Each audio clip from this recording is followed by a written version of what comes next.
اس نے کہا خدا نہ کرے کہ میں تجھ سے جھوٹ بولوں، لیکن اے امیر المومنین بتا تو صحیح کہ میری کون سی بات تجھے ناپسند ہے؟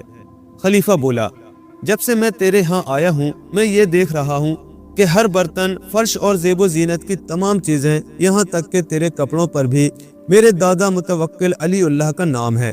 اس نے کہا درست ہے اے امیر المومنین، خدا تیری مدد کرے، سچائی تیرا لباس ہے، صدق تیری چادر، اور کسی کی یہ ہمت نہیں کہ تیرے آگے سچ کے علاوہ کچھ کہہ سکے۔ خلیفہ نے کہا بیٹھ جا۔ جب وہ بیٹھ گیا تو خلیفہ بولا اب کہہ۔ اس نے کہا امیر المومنین سن، بغداد میں مجھ سے زیادہ نہ کوئی مالدار شخص تھا نہ میرے باپ سے۔ اب اس کا سبب سن جس کی وجہ سے تو مجھ سے ناراض ہے۔ میرے باپ کا کاروبار صراف، عطار اور بزاز بازاروں میں تھا۔ ان تمام جگہوں میں اس کی دکانیں تھیں جہاں اس کے وکیل اور سامان رہا کرتا۔ صراف بازار والی دکان کے اندر ایک کمرہ تھا جس میں وہ لوگوں سے تنہائی میں ملا کرتا اور دکان خرید و فروخت کے لیے تھی۔ اس کے مال و دولت کی نہ حد تھی نہ شمار، اور میں اس کا اکلوتا بیٹا تھا۔ وہ مجھے بہت چاہتا تھا۔ جب وہ مرنے کے قریب ہوا تو اس نے مجھے بلا کر وصیت کی کہ ماں کی خبر گیری رکھنا اور خدا سے ڈرتے رہنا۔ اس کے بعد اس کا انتقال ہو گیا۔ خدا امیر المومنین کو قائم رکھے۔ اب میں کھانے پینے اور مزے اڑانے لگا، یار دوستوں کی صحبتوں میں پڑ گیا۔ ماں مجھے برابر منع کرتی رہی لیکن میں نے اس کی ایک نہ سنی، یہاں تک کہ سارا مال ختم ہو گیا۔ اس کے بعد میں نے ایک ایک کر کے جائیداد بیچنی شروع کر دی، اور سوا اس گھر کے جس میں میں رہتا تھا کچھ باقی نہ رہا۔ اے امیر المومنین وہ بڑا خوبصورت مکان تھا۔ میں نے اپنی ماں سے کہا اسے میں بیچنا چاہتا ہوں۔ اس نے کہا بیٹا اگر تو اسے بیچ بھی ڈالے گا تو لوگوں میں بدنامی ہوگی اور تیرے رہنے کے لیے کوئی گھر بھی باقی نہ رہے گا۔ میں نے کہا وہ 5000 دینار میں بکے گا، میں ایک دوسرا مکان 1000 دینار میں خرید کر باقی سے تجارت کروں گا۔ ماں نے کہا کیا اس گھر کو ان داموں تو میرے ہاتھ بیچے گا؟ میں نے کہا ہاں۔ ماں نے ایک صندوق کھول کر اس میں سے ایک چینی کا پیالہ نکالا جس میں 5000 دینار تھے۔ انہیں دیکھ کر مجھے ایسا معلوم ہوتا تھا کہ سارا گھر سونے سے بھرا ہوا ہے۔ ماں نے کہا بیٹا یہ گمان نہ کرنا کہ یہ مال تیرے باپ کا ہے، خدا کی قسم بیٹا یہ میرے باپ کا مال ہے، اور میں نے اسے اس لیے اٹھا رکھا تھا کہ برے وقت کام آئے۔ جب تک تیرا باپ زندہ تھا مجھے اس مال کی ضرورت نہیں پڑی، اس وقت میں مالدار تھی۔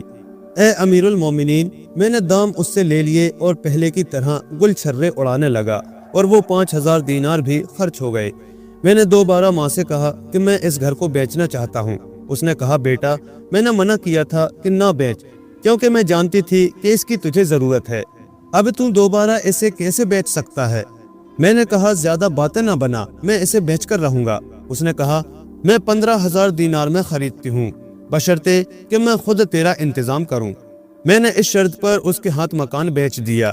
اس نے باپ کے وکیلوں کو بلا کر ہر ایک کو 1000 دینار دیے، سارا مال اپنے قبضے میں رکھا، خود لین دین کرنے لگی اور مجھے کچھ دام دے کر کہا اس سے تجارت کر اور اپنے باپ کی دکان پر جا کر بیٹھ۔ امیر المومنین جیسا میری ماں نے کہا تھا میں نے کیا، اور صراف بازار میں جا کر دکان کھول دی۔ خوب کمائی ہونے لگی۔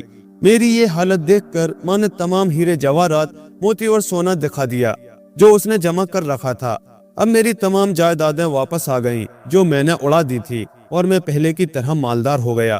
امیر المومنین ایک دن جب کہ میں دکان پر بیٹھا تھا ایک لڑکی آئی جس سے زیادہ حسین کسی کی نظر سے نہ گزری ہوگی، اور کہنے لگی ابو الحسن علی ابن احمد خراسانی کی دکان یہی ہے؟ میں نے کہا ہاں۔ اس نے پوچھا وہ کہاں ہے؟ میں نے کہا میں ہوں، لیکن اے امیر المومنین اس کا حسن دیکھ کر میری عقل دنگ تھی۔ وہ بیٹھ گئی اور مجھ سے کہا اپنے غلام سے کہے مجھے 300 دینار تول دے۔ میں نے غلام سے کہا، اس نے تول دیے۔ وہ انہیں لے کر چل دی اور میں ہکا بکا دیکھتا رہ گیا۔ غلام نے مجھ سے پوچھا تو اسے پہچانتا ہے؟ میں بولا نہیں۔ اس نے کہا پھر تو نے مجھ سے کیوں کہا کہ انہیں تول دے؟ میں نے جواب دیا اس کے حسن و جمال سے میں اتنا بدحواس ہو گیا تھا کہ مجھے کچھ نہیں معلوم کہ میں نے کیا کہا۔ بغیر مجھ سے کچھ کہے غلام اس کے پیچھے ہو لیا۔ تھوڑی دیر کے بعد لوٹا تو اس کے آنسو نکل رہے تھے اور منہ پر تھپڑ کا نشان تھا۔ میں نے پوچھا خیریت تو ہے؟ اس نے کہا میں لڑکی کے پیچھے پیچھے جا رہا تھا کہ دیکھوں وہ کہاں جاتی ہے، لیکن جو ہی اسے یہ معلوم ہوا اس نے پھر کر اس زور سے میرے تماچا مارا کہ قریب تھا میری آنکھ نکل پڑے۔ اے امیر المومنین اس کے بعد 1 مہینے تک میں اس کی راہ دیکھتا رہا، وہ نہ دکھائی دی۔ چاند رات کے دن وہ پھر آئی اور سلام کیا، مارے خوشی کے میں باغ باغ ہو گیا۔ اس نے میری خیریت پوچھی، کہنے لگی شاید تو نے اپنے دل میں کہا ہوگا کہ یہ کون دغا باز عورت تھی جو میرے دام لے کر چلتی بنی۔ میں نے جواب دیا، اے میری آقا، میرا مال اور میری جان دونوں تیرے ہیں۔ اس نے اپنے چہرے سے نقاب اٹھا دیا اور سستانے کی غرض سے بیٹھ گئی۔ اس کا لباس اور گہنا اس کے چہرے اور سینے پر کھیلنے لگا۔ اس نے کہا میرے لیے 300 دینار اور تول دے۔ میں نے کہا سر آنکھوں سے، اور دینار تول کر اسے دے دیے۔ وہ انہیں لے کر روانہ ہو گئی۔ میں نے غلام سے کہا اس کے پیچھے پیچھے جا۔ وہ جا کر فوراً ہی بدحواسی کے ساتھ لوٹ آیا۔ ایک مدت کے بعد وہ پھر آئی، تھوڑی دیر تک مجھ سے باتیں کرتی رہی اور کہا 500 دینار تول دے، مجھے ضرورت ہے۔ میں چاہتا تھا کہ اس سے پوچھوں آخر کس بات پر میں تجھے دام دوں، لیکن اس کی محبت کی وجہ سے میری زبان بند ہو گئی۔ میں نے چپکے سے 500 دینار تول کر اسے دے دیے اور وہ لے کر چل دی۔ اب میں خود اس کے پیچھے پیچھے ہو لیا۔ میں نے دیکھا کہ جوہری بازار پہنچ کر اس نے ایک شخص سے ایک ہار خریدا اور پلٹ کر مجھ سے کہا 500 دینار مجھے تول دے۔ جب ہار والے کی نظر مجھ پر پڑی تو اس نے اٹھ کر میری تعظیم کی اور میں نے اس سے کہا اسے ہار دے دے، دام میں دے دوں گا۔ اس نے ہار دے دیا اور لڑکی ہار لے کر آگے بڑھ گئی۔ ابو الحسن خراسانی کہتا ہے کہ میں اس کے پیچھے پیچھے ہو لیا۔ دیکھا کہ دجلے پہنچ کر وہ ایک کشتی پر جا بیٹھی۔ میں نے زمین کی طرف اشارہ کیا، گویا میں اس کے آگے زمین چومتا ہوں، لیکن وہ ہنستی ہوئی چل دی۔ میں اسے برابر دیکھتا رہا یہاں تک کہ وہ ایک محل میں داخل ہو گئی۔ غور سے دیکھنے پر مجھے یہ پتہ چلا کہ وہ خلیفہ متوکل کا محل ہے۔ اے امیر المومنین، اب میں وہاں سے لوٹا اور اپنے دل میں کہنے لگا وہ میرا مال بھی لے گئی اور عقل بھی، اور اب میری جان بھی اس کی محبت میں چلی جائے گی۔ گھر جا کر میں نے ماں سے سارا ماجرا بیان کیا۔ اس نے کہا بیٹا خبردار، اب اس سے کوئی واسطہ نہ رکھنا ورنہ تو تباہ ہو جائے گا۔ جب میں دکان پہنچا تو میرا عطار بازار والا وکیل آیا جو بہت بوڑھا تھا اور کہنے لگا اے میرے آقا، تیری حالت متغیر کیوں ہے؟ میں نے سارا ماجرا بیان کیا۔ وہ کہنے لگا بیٹا یہ کنیز خلیفہ کی چہیتی کنیز ہے، اب تک جو تیرا مال گیا اس کا دھیان دل سے نکال ڈال، اور اگر وہ پھر آئے تو خبردار اسے منہ نہ لگانا اور مجھے اس کی خبر کرنا تاکہ میں کوئی تدبیر نکالوں جس سے تیری جان بچے۔ جب چاند رات ہوئی تو وہ پھر آئی۔ میں اسے دیکھ کر باغ باغ ہو گیا۔ اس نے پوچھا تو نے میرا پیچھا کیوں کیا تھا؟ میں نے کہا عشق کی زیادتی کی وجہ سے۔ یہ کہہ کر میں اس کے سامنے رونے لگا۔ اس پر اسے اتنا ترس آیا کہ وہ بھی رو پڑی اور کہنے لگی جتنی محبت تیرے دل میں میری طرف سے ہے اس سے زیادہ میرے دل میں تیری طرف سے ہے، لیکن کیا کرنا چاہیے؟ میرے اختیار میں اس سے زیادہ نہیں کہ میں تجھے مہینے میں ایک بار آ کر دیکھ جایا کروں۔ یہ کہہ کر اس نے ایک پرچہ مجھے دیا کہ اسے فلاں جگہ فلاں شخص کے پاس لے جا، وہ میرا وکیل ہے اور جو کچھ اس میں لکھا ہے اس سے لے لے۔ میں بولا مجھے کسی مال کی حاجت نہیں، بلکہ میرا جان مال تجھ پر قربان ہے۔ اس نے کہا میں جلد کوئی نہ کوئی اس کی تدبیر نکالوں گی کہ تیری پہنچ مجھ تک ہو جائے، خواہ اس میں مجھے کتنی ہی تکلیف کیوں نہ اٹھانی پڑے۔ یہ کہہ کر وہ مجھ سے رخصت ہوئی۔ میں نے بوڑھے عطر فروش کو یہ قصہ بھی جا سنایا۔ وہ مجھے متوکل کے محل تک لے گیا۔ میں نے دیکھا کہ یہ وہی محل ہے جہاں لڑکی گئی تھی۔ بوڑھا پریشان تھا کہ کیا تدبیر نکالے۔ اتنے میں اس کی نظر ایک درزی پر پڑی جس کی دکان محل کے جھروکے کے سامنے تھی اور جس میں کئی شاگرد کام کر رہے تھے۔ بوڑھے نے کہا بس اسی سے تیرا مقصد پورا ہوگا، لیکن اپنا گریبان پھاڑ ڈال اور جا کر اس سے کہے کہ اسے سی دے، جب وہ سی دے تو اسے 10 دینار دے دینا۔ میں درزی کے پاس 2 رومی زروفت کے ٹکڑے لے گیا اور کہا ان کی 4 صدریاں سی دے، 2 لمبی اور 2 چھوٹی آستینوں والی۔ جب اس نے صدریاں سی کر تیار کر دی تو میں نے اس کی مزدوری سے کئی گنے زیادہ دام دیے اور اس سے کہا یہ صدریاں اپنے لیے رہنے دے۔ اب میں اس کی دکان پر دیر تک بیٹھا رہنے لگا۔ اس کے بعد اس سے اور بہت سے کپڑے سلوائے اور کہا کہ انہیں دکان کے آگے لٹکا دے تاکہ لوگ انہیں دیکھ کر خریدیں۔ جو کوئی خلیفہ کے محل میں سے آتا اور کسی کپڑے کو پسند کرتا میں اسے بے دام دے دیتا، یہاں تک کہ دربان کو بھی کئی کپڑے دے دیے۔ ایک دن درزی کہنے لگا بیٹا مہربانی کر کے یہ تو بتا کہ تیرا قصہ کیا ہے؟ تو نے 100 کے قریب قیمتی کپڑے مجھ سے سلوائے ہیں جن میں ایک سے ایک بڑھ کر قیمتی ہیں، اور اکثر ان میں سے تو نے لوگوں کو مفت دے دیے۔ یہ تاجروں کا کام نہیں۔